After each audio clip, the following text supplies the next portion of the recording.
David, Richard, hello, and thank you for joining us here on the Regenerative Work Life. We're really looking forward to getting into your stories today and sharing your lessons for our listeners. Perhaps you'd like to start by, actually, what I'd love to do is, because you've had such a dramatic shift, both of you, I don't know if it felt dramatic at the time, but to come from being, hedge fund managers, being right inside of the extractive system, being at a point that would be considered by many to be highly successful, highly financial prosperous, and then choose to take a very different path into emergent economics. I think that's a really wonderful story, and I'd love to start at the point that things started to shift for you. I know that you started to sort of see the direction of travel. You started to kind of forecast and see how the economy was going to evolve, and that was part of what necessitated this change. So if you could take us there, perhaps, and bring us with you on this journey. Very happy to start off on that bit. And you make it sound tremendously dramatic. It's actually not. It's in many ways a quite logical step. And it's actually, in some ways and forms, it's just an extrapolation of what you've been doing all your life. Despite 30 plus years in financial industry and the majority of those in hedge funds, I do not have, horns growing out of my head and sharp teeth, etc. It's a tough world, but actually, for the larger part, it's a world that I have a tremendous amount of respect for, because I've been fortunate enough to work with some of the brightest minds I'm sure we have on this planet, including David, obviously. And it's a tremendous opportunity, and I'm eternally grateful for the people that I've managed to forge that career with. And I've learned an awful lot along the way. At the same time, I've always had, some internal bugbears with issues, but they're not so much related to the financial world per se as to the economic system that we're operating under. And, I'm always a little bit fearful of becoming too technical, but there are, to simplify it and look at it in the one lens, it's actually mostly got to do with our humanity's inability to respect limits and constraints, because we don't like them, because it actually imposes restrictions on what we can and cannot do. So instead of kind of operating with those restrictions in place, we are constantly trying to cheat the system by finding ways of not actually respecting, at the end of the day, our planet. And that has always been a huge issue for me, particularly when it comes to things like accounting for economic growth, etc. And frankly, I don't understand why we are in this situation based on how we look at the pure economics of it, because we shouldn't be. We are actually smarter than that. Well, you do understand, but you just don't kind of accept that we do that. But I should say, to add a little bit more color onto that along in the journey in that way. We spent quite a lot of time looking at sustainability and sustainability policies within hedge funds and sustainable investment opportunities. And one of the funny thing was we would talk about some idea, and then the next day we'll see it being published and printed in the FT, and we think someone's bugging us in our office here about what's going on. And that's one of the biggest transitions, really, because working from a hedge fund, you work from the side where you keep everything very close to the chest. You don't tell anybody what you're really thinking, because that's how you make money. One of the investors, who a major institution, the mandate from them is essentially to take money from others in the market, because that was our job. It was to take money from other people who weren't as savvy about what may happen before that they realize it, so that that's possible, and so on. And there are nice financial terms and economic terms to talk about those activities. so that they improve the efficiency of the market and those kind of things. And in some ways they do that. But ultimately, what led me was a couple of things. We were trying to see how we can come up with a proper sustainability approach. We went through everything that every other firm did. We read all their sustainability policies and reports, and we went through our own stuff, and we ended up holding a workshop that the two of us led with the key people, the owners of the firm and so on, and the principal people. And we basically, and what it was, it had nothing to do with sustainability. And we asked, who are we? And that was what the workshop was about. Just asking, who are we? Coming up with sticky paper. What are we in this area? What do we think? And so on.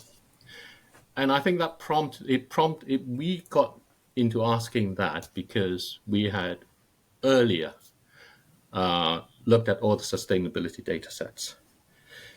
And as I mentioned before, I have a physics background. I'm a geek in that way. So we thought, okay, let's see how we can decide what really determines what makes a firm out of these data sets as being sustainable and what's not. We did some artificial intelligence and those sort of stuff on it.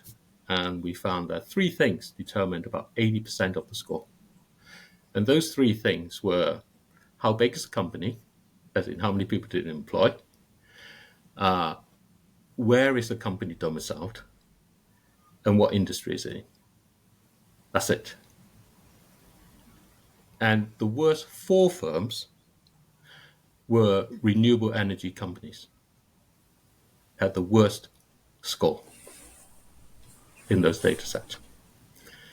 And that really kind of confirmed for us that this is not the direction of travel we really like. It's not really facing, honestly, the challenge that we have, which the workshop was trying to understand, because that challenge is about who are we? It's not sustainability that's the problem. It's because we don't fully understand who we are, so we do the wrong things. And I think that through COVID led us into that point where we thought, actually, you know what, maybe we should ask ourselves that, and we should actually make that change. Wow, there's already so much for me to break down and wrap my head around. And, you know, for listeners, I've had the pleasure of speaking with David and Richard before, and I really just recommend, as I've said with other guests before, just sitting with the ideas that are being shared here, because a lot of this might feel quite disruptive. It might run quite contrary to the way that you've been thinking previously, and and rethinking is in fact exactly what David and Richard are about. So I would just allow yourself to experience this without needing to try to sort of process all of it right now. And I think for me there's a couple of things that I'd rather really what I'd really like to focus in on is what you said right at the beginning, Richard, about it wasn't dramatic, it was logic. Because I think that a lot of people who are perhaps starting to see some of the same things that you are, for me personally, my equivalent of that workshop and running the analysis and realizing that the top worst three companies were renewable energy has been my experience with inside of climate tech. It's not that I think that there is no place for technology or that climate tech can't play an important role, but I began to see with a lot of experience that I had some really fundamental questions about the model that climate tech was built on, and how we were actually sort of understanding the impact that we could have through these technologies. And for me, without that sort of systemic piece, I really began to question whether that was the right path for us. But I think a lot of people who are maybe at that point starting to see their own version of the signals that the path that they're on, the organization that they're committed to is not heading in the right way. I think maybe they don't see it as logical. And I just wondered if you could say more about that, because I think that if people could feel like the choice to step outside of those extractive organizations and step outside of a sort of conventional career path and way of generating income was a logical and rational decision, I think it would really empower more people to make this kind of shift. But I think they feel like, as I said at the beginning, it's dramatic. It's a big, you're sort of like, I don't know, tearing it all off and burning it all down and, heading into the unknown. So could you just say more about that logic, how you understood it, and perhaps how you can help other people to understand that logic? I'm happy to start and give my angle of it. I'm sure there will be much more substance coming when David attacks that particular question. For me, I'm relatively narrow-minded individual, but I'm not. I know what I'm good at, and it ain't very much, like my wife likes to say. And the logic consequence when you've had the career I have had, which is basically education, out of education, you're straight into the financial world. And at a very young age, I was given responsibility for other people's money. At 22, I started managing portfolios. In my own world, I always tend to think of myself as a good trader, a very good trader. And it gives you the confidence that you can navigate situations because you're able to cope with whatever is being thrown at you. And that works really well as long as you are in control of what is happening. A large part of what we're seeing coming ahead of us is way beyond an individual's control, or even a collective of individuals' control. So all of a sudden you become prisoner in a world that is kind of unfamiliar to me because I cannot by my own ability navigate this. So that forces you to do the first rethink.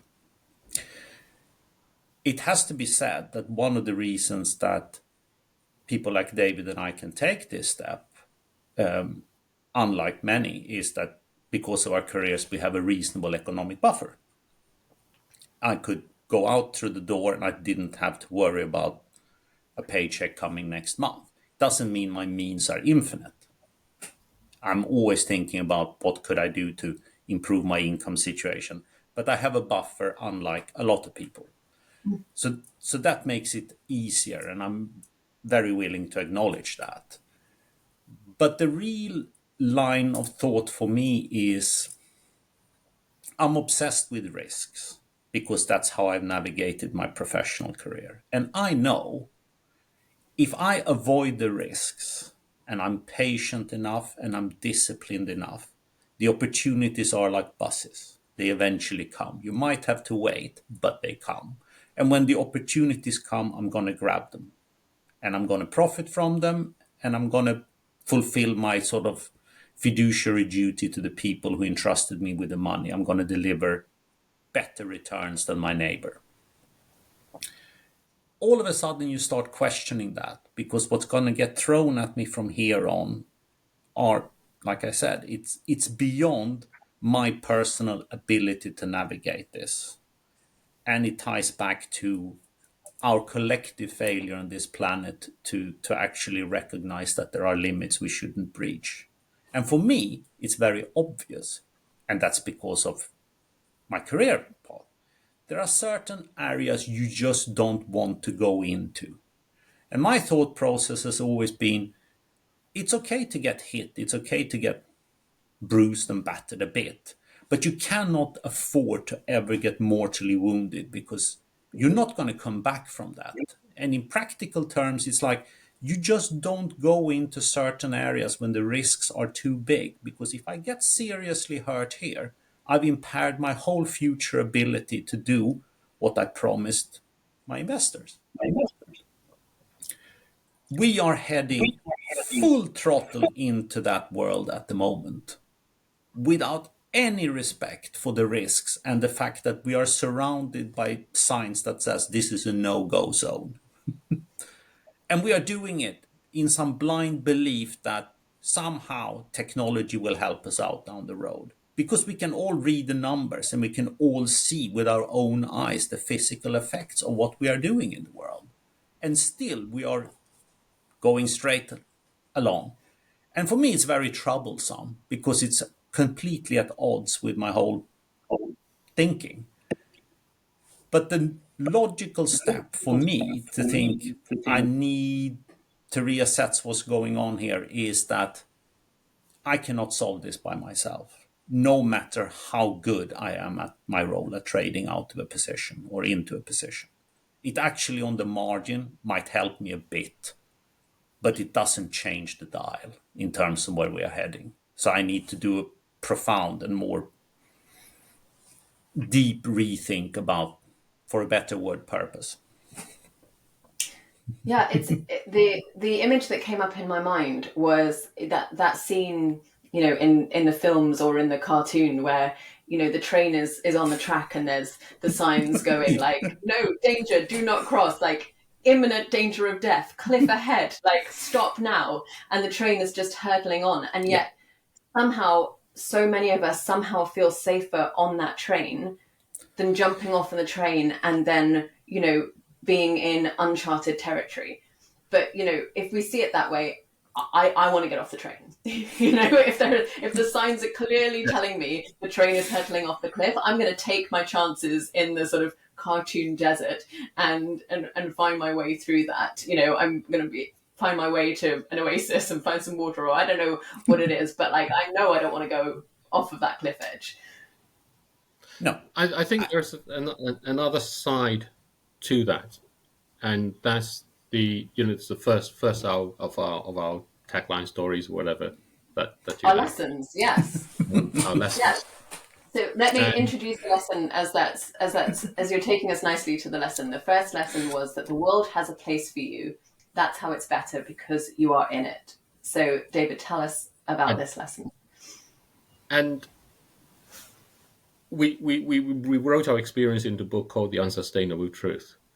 And there we talk about how did we and the world get into this situation.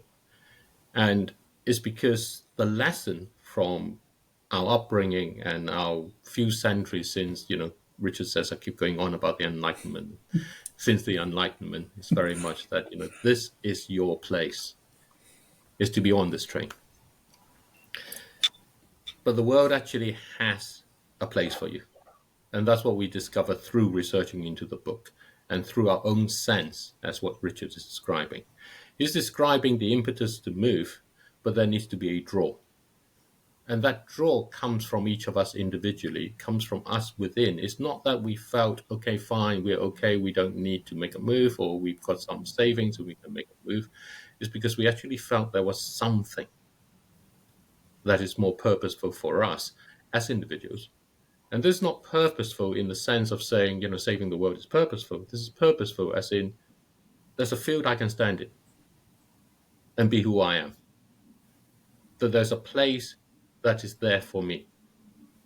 And it's precisely for me. I'm perfectly suited. I need to find my skills, gather my strength, figure out what I do, find my pace, figure out what it is. But there is a place for us and for each of us. And that's a very strong and firm belief that we have between Richard and myself along, and how we can actually then turn our economy around in that way. From one which is directed to say, your place is here, to one that says, from where you are, that is your place. That's how our economy comes. That's how it emerges. And that's really crucial, because that is how the world is better. Is because we're able to find that place for ourselves. So getting off that train is not simply because there's this red sign and we're hurtling towards the edge of the cliff and all of those things. It is actually because even if it stopped, we would still want to go out and go away from that train because that's where we more naturally are. So those two things together completes the logic. Yeah, because somewhere in that cartoon desert that I'm imagining, there's an oasis waiting for you. Yes. Always. Yes. Yeah, and I mean, it's really joyful to hear you talking about this, because it's really also one of the basis of my work with clients is that this exploration that we do, this transition that we make into, as I term it, regenerative careers, is really a process of self-actualization.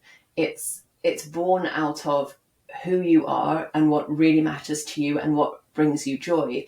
And, for me, that means that the rewards are so much more than, as you say, just choosing the most sustainable career path for you, or analyzing the risks and making those decisions. And it's also, I think it's also a challenge, because, as you say, we are so used to being told where we fit. We're being used to being told this is your path, and and to then be handed the opportunity but also the responsibility to find your own place, as you said, I think, can feel quite overwhelming to people. Have you found that in your experience? Yes and no. It depends a little bit in what mood I'm waking up in the morning. But yes, I think there are two sides to that argument. But broadly speaking, there is a strong sense at times of you being overwhelmed. Yes. We talked about in the Unsustainable Truth about this sense of fear of missing out. Yeah. This sort of FOMO, and about the idea that there is no alternative. And those are very strong psychological guardrails in some ways that protect the structure of the economy we have today. And from thinking of choices within those guardrails, it is always extremely fearsome to think of stepping outside or climbing over or doing whatever else that may be. And I think what helps is the sense of actually looking around, spending more time looking around, and looking at really the diversity of people and the diversity of nature everywhere around, and just really absorbing it in and not really thinking too much about what I need or what I don't, to get that connection back in some ways. When you have bills coming in and you've got mortgages and your kids have kind of needs and all the rest, and you've got an elderly parent who needs looking after and all of those things, those are part of the things that strengthens all the guardrails. Being able to look around opens up the sort of conversations. You need conversations to go past talking about the bills to actually talking about the things that you may want to talk about. And that, in some sense, is what we did with that workshop. When we did the workshop, not on what do we do that's sustainable at all, we did it on who are we. We actually tried to take away all of the pressures of saying what we need to do, to just asking, who are we? At the different levels, as a firm, as ourselves, as all of those things. And I think that you need to do those exercises to be able to see that actually it's not that the play somehow comes along. You are going to find you're going to have bills and you don't know what to do with them and so on. But what it does, it unleashes your own sense of self and a bit of that inspiration, imagination. There's something that we've been working with a gentleman who used to be an asylum seeker, and he's now settled in the UK. He's from Zimbabwe, and we've been working on. He's now working as a comedian, and he wanted to think about how he can make use of his skills and how he can actually establish some sort of business and things. And we started thinking about this thing called Open the Door, Embrace the Future, and it's a short form theater based activity. You do things like act your emotion and things like that, and so on. And you do need things like that to just release yourself a bit, to be able to get past. Yeah, I wholeheartedly agree. It's why I talk about and encourage my clients to play, and I think play has a really important role in this.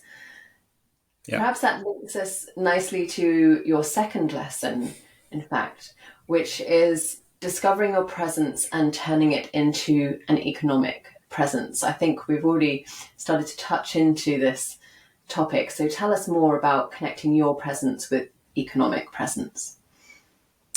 I will have to pass that one over to David because he actually explains it about 1,000 times better than I do.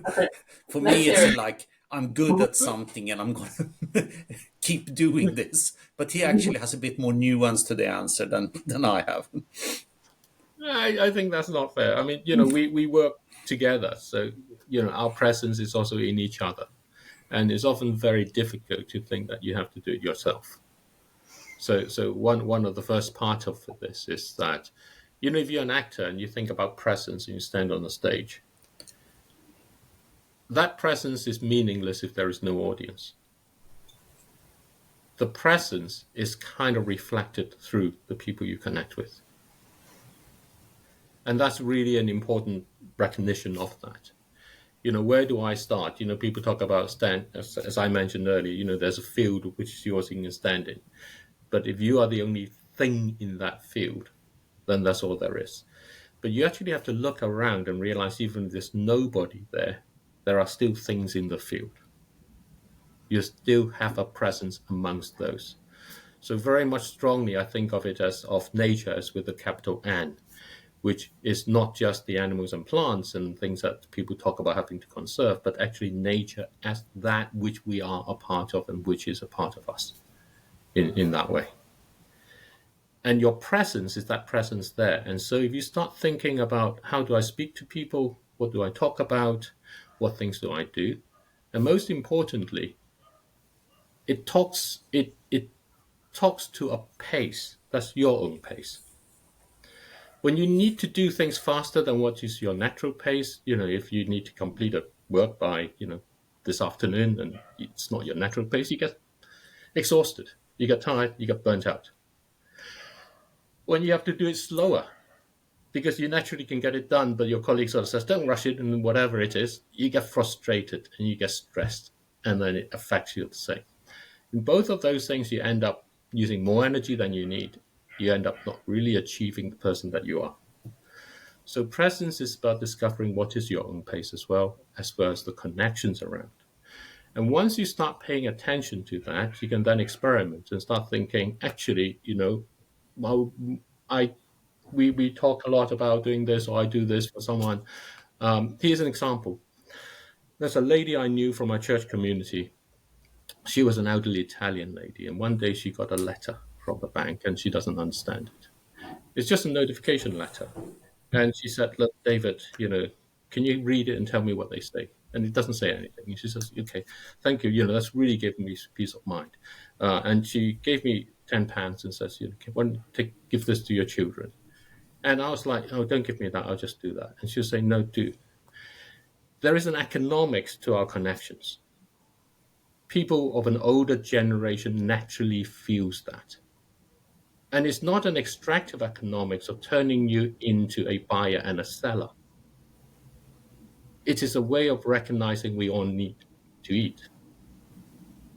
We all take people's time and we all need to eat. And that's where the connection and through your presence turns into an economic presence. And when you can start thinking of that, it becomes much more natural to say, can you pay me something for this? Whereas without thinking of it, being able to establish in that way, it always feels like I am actually corrupting that connection, but it's not.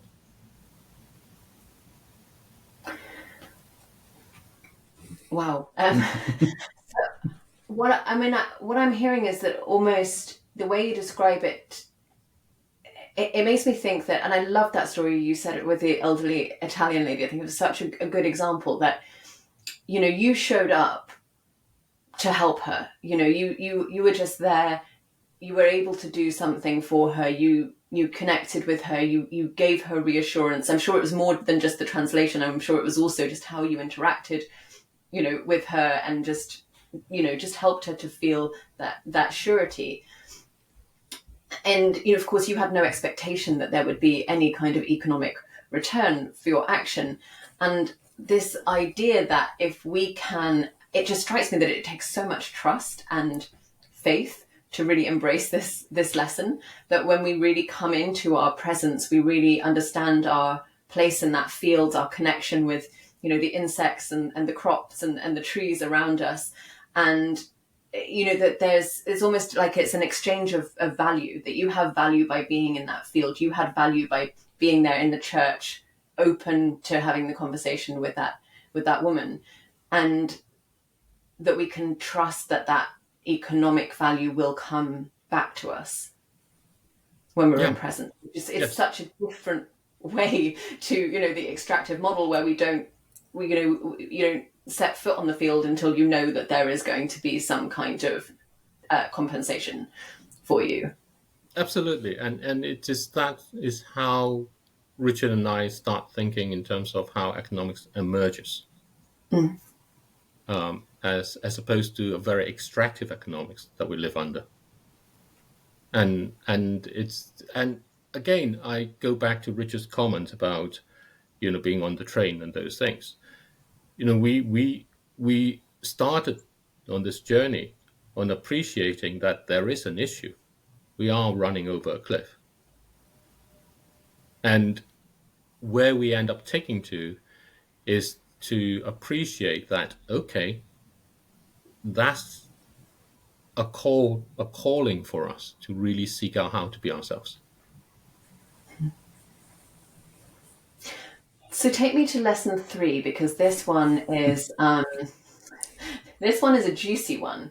The lesson 3 is follow the money. I am so curious to hear your take on this, because my immediate sort of impression is that it's going to be completely counter to the beautiful image of emergent economics that we've just discussed. And I can imagine people just hearing follow the money and think, wait, isn't that exactly what got us into this mess in the first place? So I'm really, over to you. I really want to hear about this one.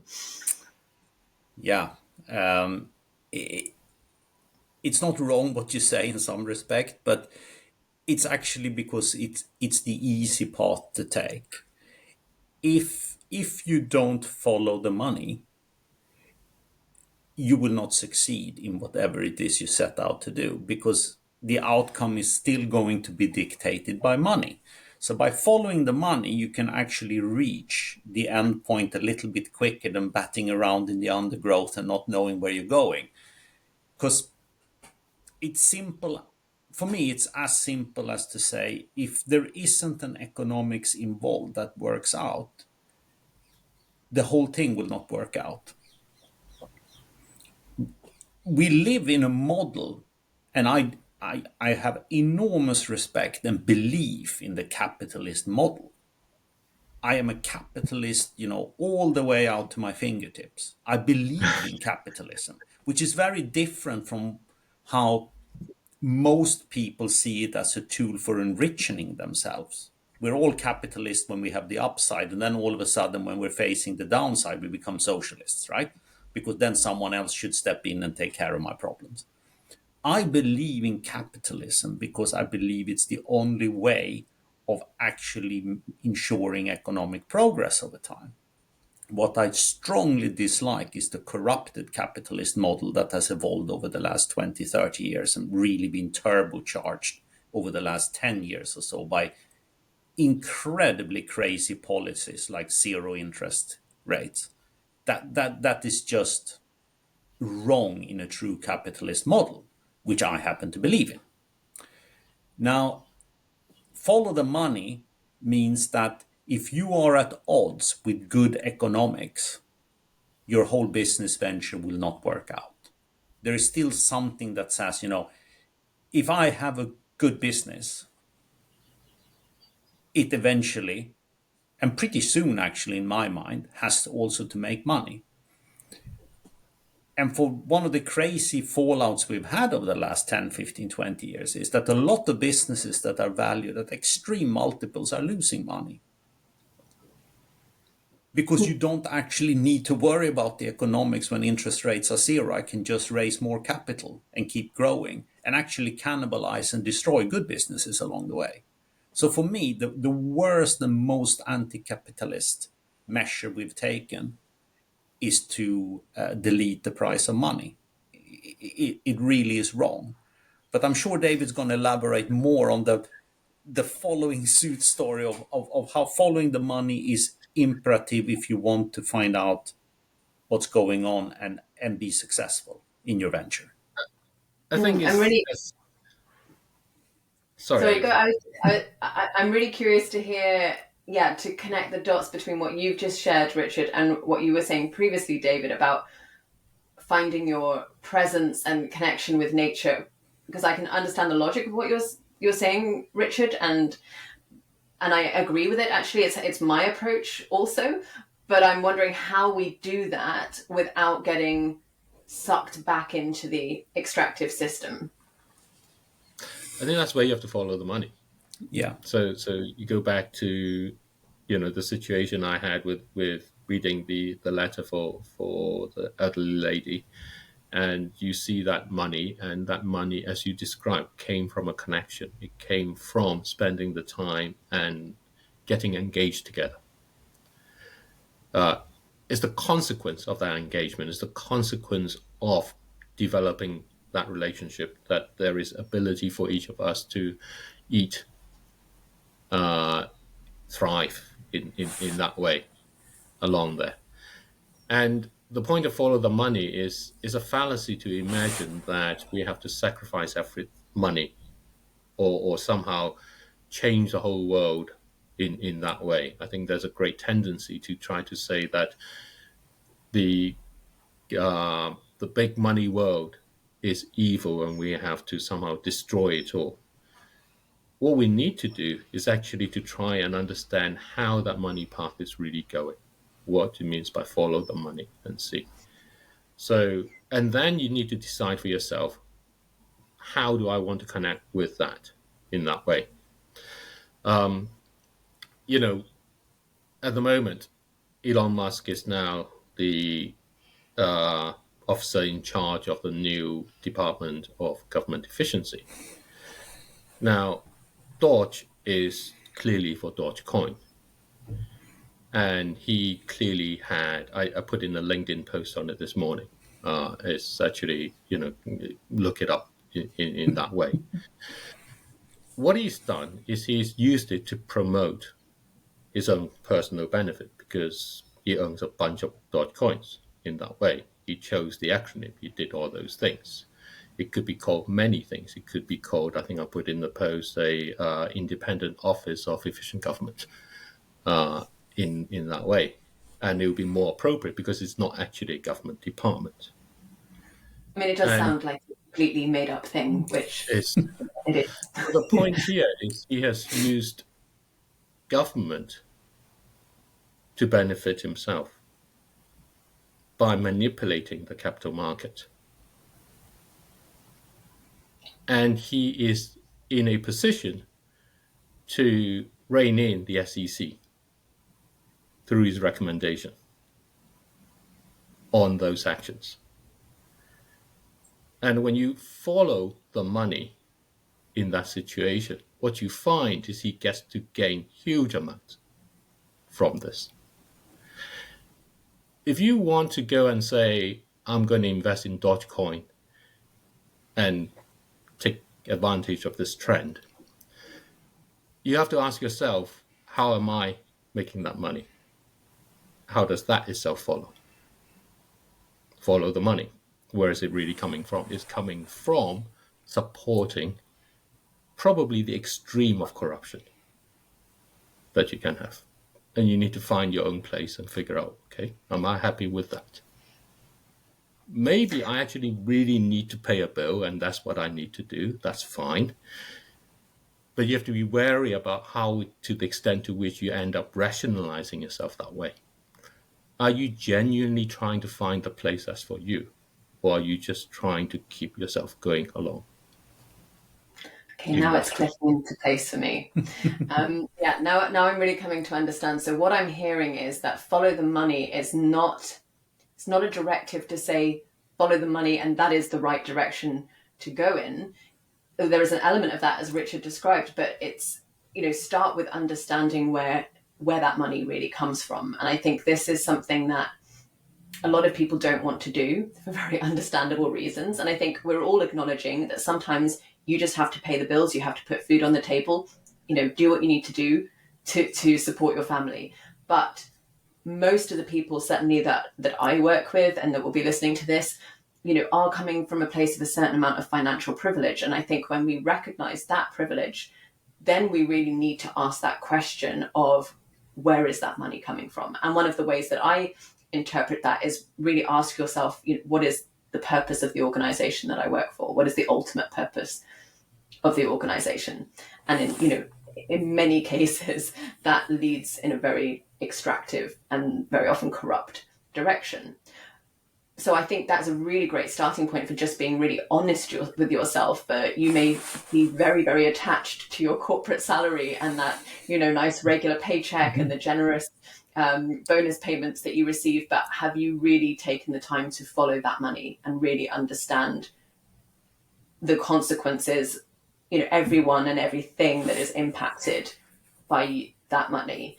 But I'm also hearing on the other side of it, as you sort of choose a path that is in alignment with who you are and with your values, that it's still important to follow the money, because we need to find we still, that is still how we exchange value and sustain ourselves. And I think this is, I do talk to people who have pursued a sort of a regenerative path and ended up in a place where they still believe very much, they are aligned with their values, but they're also not coming from a place of joy because they've just not been able to generate any income, or their story has very much been one of always struggling, to make ends meet. And I think that's what a lot of people are afraid of when they think of moving in new directions and emergent economics, is that they're going to be in that place where they can't make money. It feels almost incompatible to them to think that they can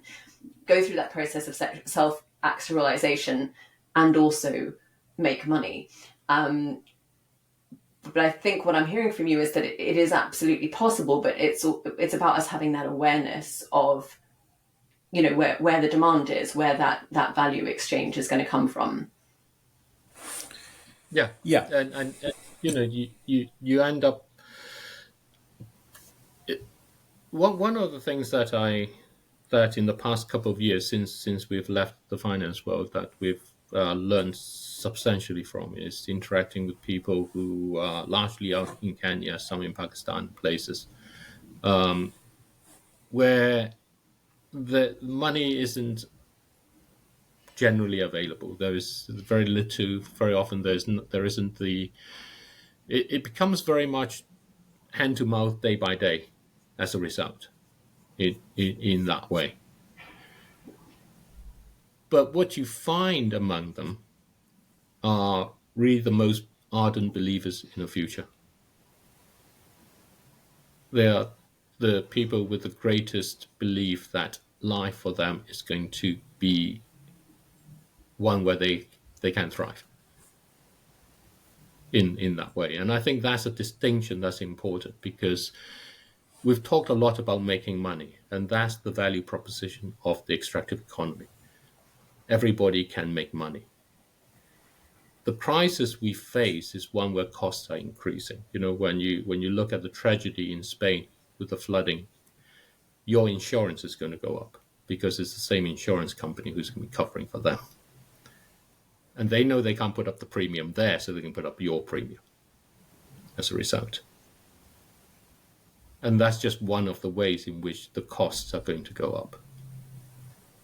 And it's very interesting when you look in the grain markets and the soft commodities markets, and they talk about a bullish world. Well, that means wheat prices and corn prices and things like that are going to go up. It sounds fantastic as a bullish world, but actually for everyday people, that means it's going to be a harder world. And that happens because farmers are having a tough time. It's more volatile. There's less uncertainty. There needs to be more of a premium, just in case kind of thing that's going along. So those things says that making money as being the question, can I make money, is actually going to be less relevant to one of saying, how do I thrive? How do I want to thrive? There's absolutely no promise that you can have everything you want. But the point about the world having a place for you is that actually, if you can figure out what it means for you to thrive, then you find that place. And follow the money allows you to go along and say, actually, you know what? I really don't want to go down that path. I know there's money there, but that's not me. Yeah. So, in many ways, we're asking the wrong question. Because the big question that people have is, how do I, how do I live in accordance with my values and still make money? Yes. I think that is the vast majority would subscribe to that. There are always outliers on any side of any distribution, but the vast majority subscribe to that. But again, it also ties back to a good business needs to make money. You cannot keep on backing things that are money losing just because you enjoy doing it. Then you need to find another way on the side to actually, because economics is economics and it has to work out. And I think it's very important that you're constantly grounded in that reality. It's not that economics per se is flawed. It's how we've chosen to operate the economic model that, for me, that's flawed. Economics at the base of it is very sound. You have a good product or a good service, you make money. If it's a bad product or a bad service, you're not going to make any money from it. And then you need to move on and find something else. Yeah, I remember you shared in a previous conversation, you shared me the example of someone who dried fruit or an equivalent Exactly. that's, sort of small local artisan business, all the things that we think, we need and there's nothing wrong with drying fruit. But in this particular case, you were saying that like this entrepreneur was really struggling with the electricity costs involved in drying the fruit. Yeah. And your point was, you can complain about the electricity costs, or you can think, either I need to find a different way to dry the fruit. I need to air dry it or whatever it might be. I don't know anything about drying fruit, but the electricity part isn't working for me. I need to find a different way to do that. Or drying fruit is not, is not the business model that is going to make sense. Exactly. Exactly. I think it's a fantastic example, because one of my biggest bugbears, again, the capitalist speaking here, was when we had the sharp rise in energy prices, particularly electricity prices. And Western governments decided, in their infinite wisdom, to shield people from reality by handing out checks and saying, here's a check from your friendly governments. You don't have to bear the full price of rising energy prices. What you're effectively doing is you're stealing from your children and grandchildren. And that never sits very easy with me. But it's also absolutely giving a green card to bad businesses to continue to operate. The reality is that energy has probably been too cheap for too long, and we got a very sharp rise. We have eaten dried fruit for centuries, millennia, but we probably sun dried it and air dried it. We didn't do it in massive sort of centrifuges that are doing it in a very short period of time and consuming huge amounts of energy. And the notion that I have a great business and then I got hit with energy costs is just completely, to me, mind-numbingly stupid. It's a large part of your business if you're going to dry the fruit that way and the market has decided that this is the price. Find another way. Or if you can't, then, maybe we shouldn't have dried fruit in the UK because it's too cold. Maybe they should do it in the Middle East or in Africa, where you can probably put everything out in the sun in a couple of hours and it's fine. But the whole idea of not facing the reality sits extremely uneasy with me. And what governments effectively did in economic terms were they sent the biggest check to the biggest users and the biggest consumers of energy, the people who had least interest of reining in their use. They got the biggest reward. I mean, how are you wired as a politician if you think that will ever be a good policy? I think this is going to bring us on to lesson 4, but there is one comment I want to make about our fruit drying example, because in case it's not abundantly clear to listeners, I'm not an economist, but what really made sense to me with that example is that if you follow the economics, it naturally leads you back to a truly sustainable business model. You know, that it's actually the economics that are driving you to say stop using electricity in your business, find natural sources, like genuinely renewable sources to do this. Or, as you say, accept that we can't have readily available dried fruit everywhere in the world, that there's a reason that has, traditionally been done in certain climates and certain geographies. And I think it naturally leads us back to a much more, sustainable way of producing goods, which, like, it just really clicked when I heard that, of kind of, in some ways what it means to follow the money, and, and how economics can guide us. But on the flip side, as we're talking about, giant payouts and supporting inherently unsustainable businesses, let's have a look at our lesson number 4, which is all about fossil fuels. So your lesson here is to thrive and imagine your own roadmap with coal, oil, and gas. So tell us about what our personal relationships with fossil fuels can look like, because I think so many of us are frustrated to the point of where frustrated is just not even an appropriate word anymore, with the lack of action around phasing out fossil fuels. So over to you. I think we have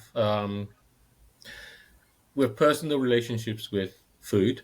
We can have personal relationships with, you see people talk about their vegan journey or their meat journey or whatever it is in that way. And you end up developing an awareness of that around. The oil and gas and coal are 3 principal providers of energy for the world. They account for over 80% of all the energy that's used, which basically means that, simply put, think of 4 out of 5 things you did this morning since when you got out of bed. Basically, they would not have been possible. And because you can't exactly identify which is which, essentially all of them would not have been possible in that way. So start thinking of that as being your journey, and use that as to say, how many of those really help you thrive? How many of those are things that you just engage with because of various reasons? And often a lot of those things are things that actually stops you from thriving. And think about that as saying, imagine. And because we have to imagine the future if we want the possibilities to be possible. One of the great things about the problem with people who suffers a lot from anxiety and depression and those sort of things is they cannot imagine that future. And so they're caught in the present in that way. So you have to be able to imagine that future in some ways, to actually see, how can I imagine now a path? How can I create stepping stones towards it? And turn those into little experiments that I can try. And this is important.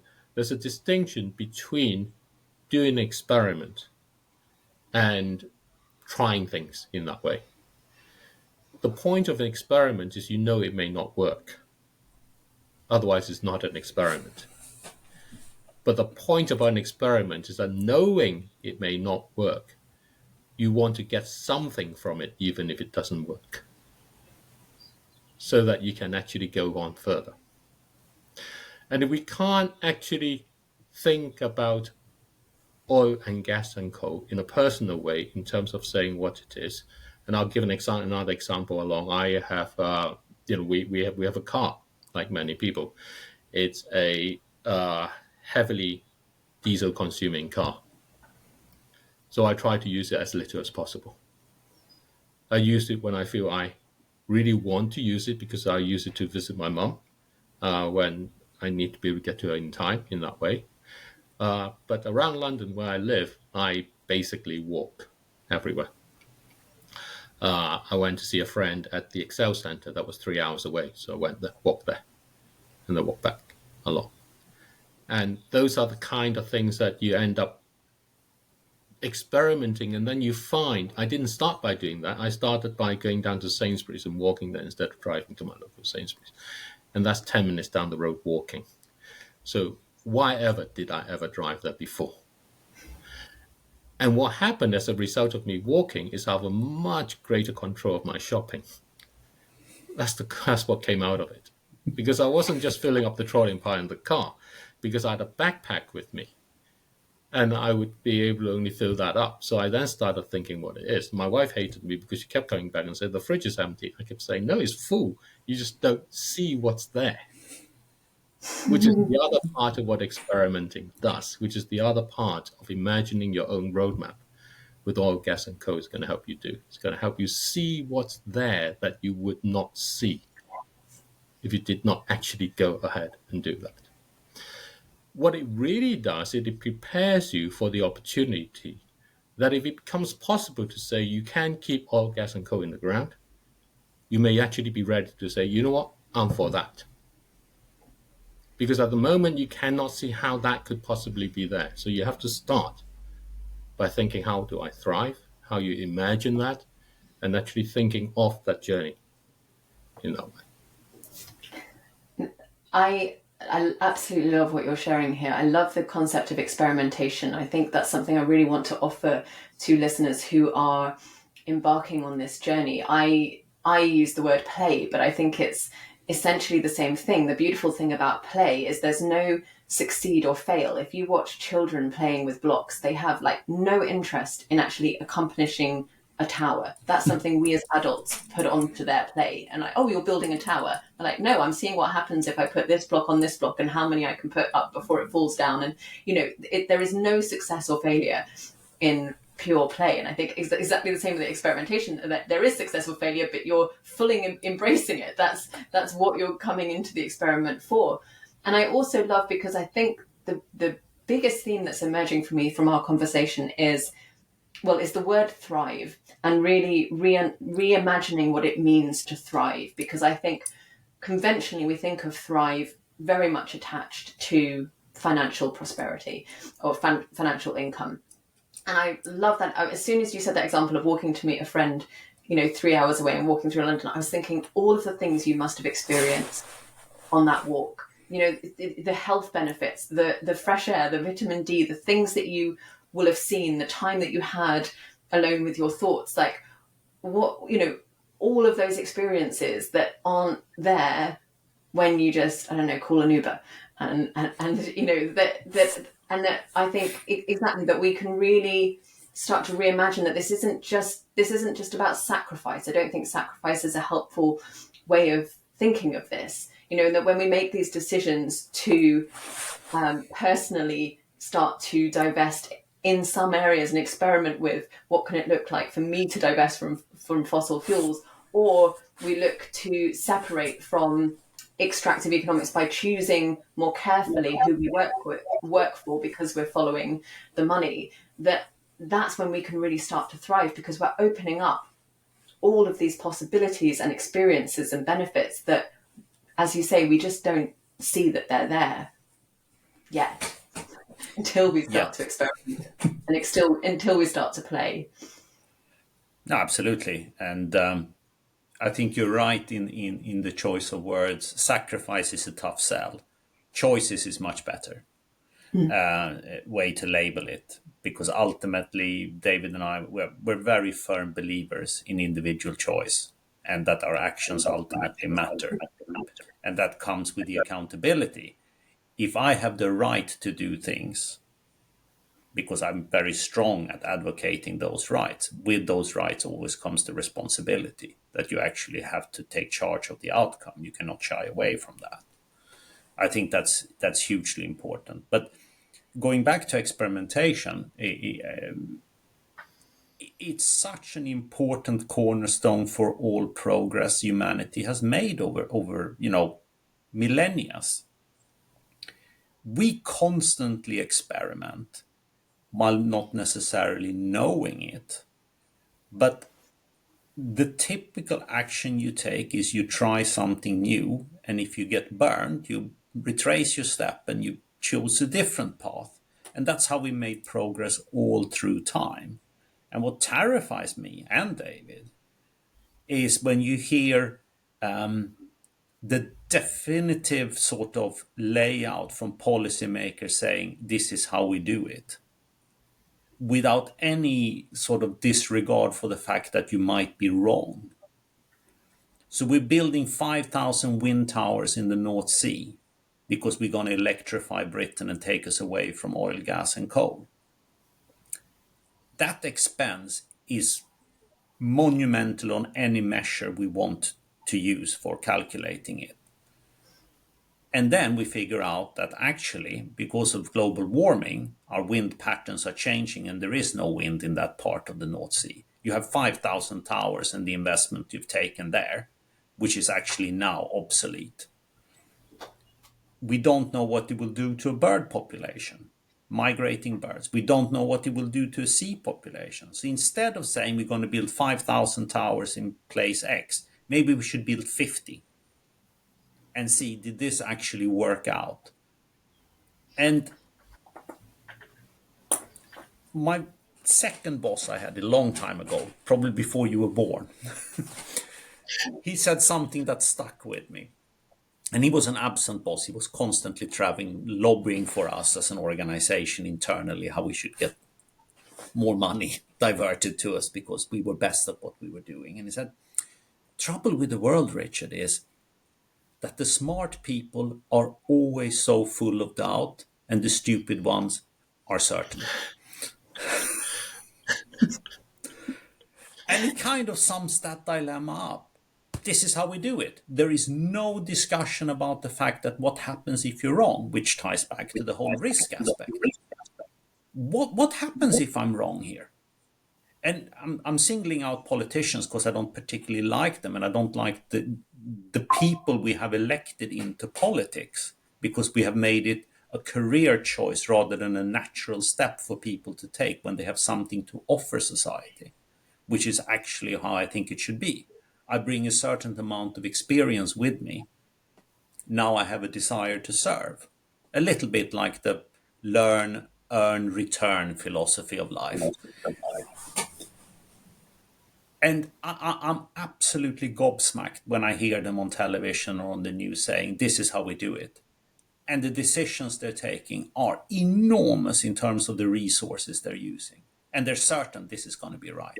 There isn't any sense of maybe we should try an experiment first to see if this actually is a good idea. No, this is the way to do it. Yeah, so you can really see, I hope people can see and hear the value, because I think I talk a lot about this experimentation. For me, it's like I described like the wilderness years as I came out of climate tech and then found my way into what I do now. And there was a lot of that during which I felt quite lost, because what I was doing didn't make sense on any kind of conventional career path. It wasn't what I was expected to do. You sell a business and then you go into consulting and you sit on boards and you make a lot of passive income. And that was never going to be the path for me. Suddenly I'm like, hanging out in the woods and, spending time in nature and, and all of these kind of things that just was so off of the kind of the beaten track. But I think I really want to encourage people to understand that this, as you say, experimentation is the logical kind of way to approach this. Experimentation actually reduces risks. The really terrifying thing is to say with absolute certainty, I'm going to go all in on this decision, put everything behind it. As with your example of, humongous wind farms, that's when things become really scary. Yeah. So speaking of the questionable decisions made by those in power, I think that brings us really nicely to your final lesson. So let's bring our conversation home with this one. Your fifth lesson: it's not government, it's you and the things that bring you joy. Well, I think we look today, if you listen to the news, it's like the government's not doing this, the government's not doing that. And we've come to a situation where we expect governments to fix problems. And in The Unsustainable Truth, we talk about how that came to be the case after the war. And governments started to try to defeat the business cycle, allows plain sailing all along and promise prosperity in that way. And there was a Nobel laureate in economics called Eleanor Ostrom, and she got a Nobel Prize in 2015. She was the first woman to get a Nobel Prize. In And economics. in economics. And Yeah. she interestingly said, the role of governments and policymakers and so on is to create institutions that allow people to bring out the best of themselves. It wasn't to fix the problems so that people can be the best of themselves, but it was to allow people to come together and do that and resolve the problems. And if I take climate change at the moment as being one of the problems everybody really ought to be thinking about, they're not thinking about it, because if you thought of going to Spain for your holiday, you'd probably think another time, as an example of what's going on there, let alone the tragedy of the people actually immersed in there. It itself carries a really interesting story for me, which is after the flooding in Valencia, the tens of thousands of young people who got their brooms out and just walked over there to sweep the streets. And they pouted the government because they say the governments were not doing anything. That's the reality. The problems that we face are really quite substantial, and governments are running out of money. That's the short of it. Just the same as most households are finding that they live from paycheck to paycheck. Governments are doing the same. And when you then go along and actually ask, well, how do we go forward and do that? You end up having to realize a lot of these things are not really technology problems. Climate change is not a technology issue. It's not even an economic issue. It's a social issue. It's about how we want to be together in facing a challenge. Communities face challenges all the time, and they face it as a social issue. And when they do that, they bring in economics and they bring in technology that may be there. But it has to start from recognizing, do we want to be a community together to face this, or do we not? And when you look to that and you think about what are governments there to do, and you go back to the theories of governments, that very much is how we currently still run our governments. They're there to fight wars. That's what you do. The king used to ride around with a horse, with a spear, or whatever it is, and go and fight wars. And they signed treaty afterwards, but they fought the wars so that they signed the treaties, and then they fight the wars again. And today that may be an economic war, or may actually be a physical war, but that's exactly what they do. And it has to be the people. And why is it people? Because people share the things that give them joy. That's what connects them. So when you go back and you want to take what for us a personal question to start asking, how does that help me think about whole world, is to recognize that people all around the world share the things that give them joy.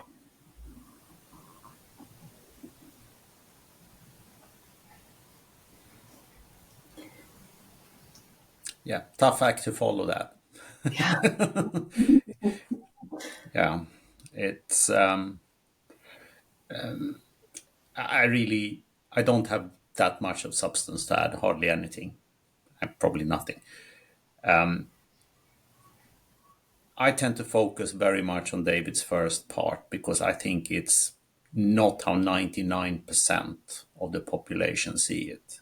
That ultimately a government or a country is restricted by any other economic measure, like a person or a household or a company or a business is.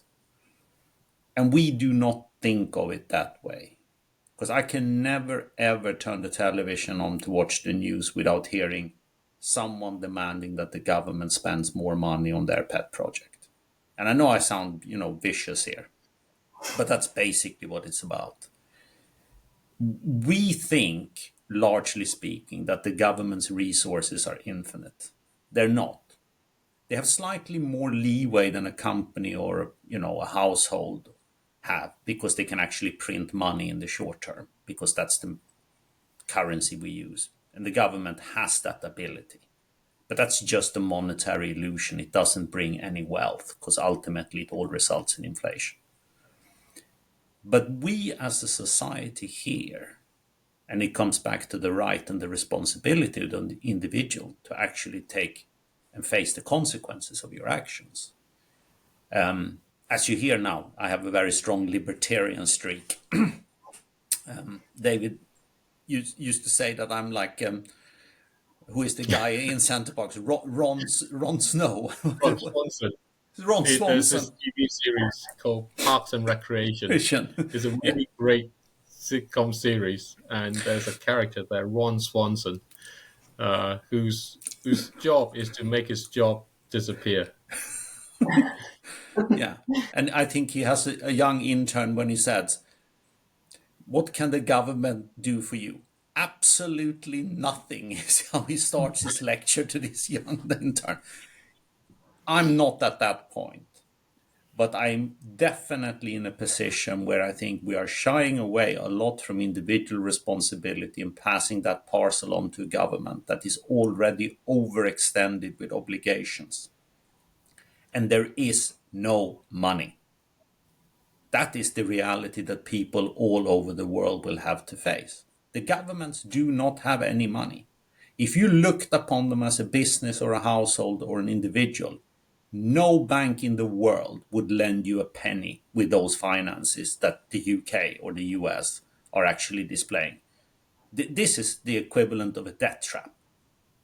You are going to face as a country down the road, whether it's in 6 months or a couple of years, some very, very harsh decisions about what actually constitutes obligations towards your citizens. And they're going to be a lot less of that than there is now. And I think, again, 99% of people do not see that. And they better start doing that very soon, because that's the reality. Follow the money. If you follow the money and you read the government finances, you will rapidly conclude there is a lot less coming from the government going forward than there was previously. Because again, we have absolutely refused to acknowledge there are limits. We want it all and we want it now. And if we don't get it from our government, we're going to elect someone who promises that without actually having figured out where that money is going to come from. So, yeah, we will have to face a lot more decisions on an individual basis where we have the right to make those decisions and the responsibility to face the consequences of them. And that's kind of my final take home on, on that particular bullet point and life lesson. Yeah, and I would just bring it back a little bit in saying that you never do face them on your own. No. Because everybody is connected through. It's connected through the things that give us joy. Exactly. And it's worth remembering that when you feel you're facing that on your own.